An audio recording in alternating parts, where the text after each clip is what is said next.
আজকের রেসিপির নাম ডিম পোস্ত।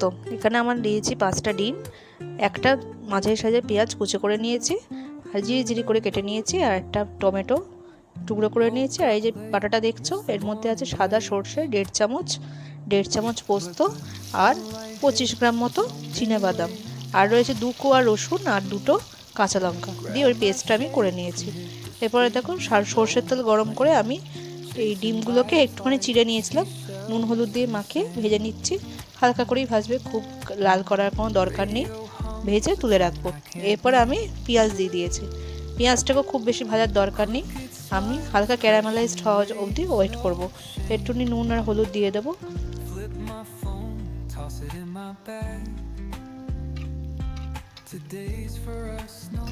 পেঁয়াজটা নরম হয়ে গেলে দিয়ে দেবো টমেটোটা।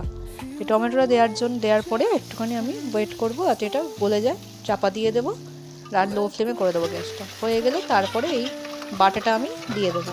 আর একটা কাঁচা লঙ্কা আমি অ্যাড করেছি, আর বাটাটাও কিন্তু আমার 3টে কাঁচা লঙ্কা অ্যাড করা ছিল, তাই জন্য এখানে আমি একটা দিয়েছি, চিড়ে দিয়েছি কাঁচা লঙ্কাটা দিয়ে। এবার একটু নেড়ে এটাতে একটু অল্প করে জল দেবো, খুব বেশি জল কিন্তু এখানে পড়বে না, এটা একটু শুকনোই হবে। এই দেখো, এটা যেই তেল ছেড়ে দিয়েছে, এরপর আমি জল দিয়ে দিচ্ছি অল্প করে।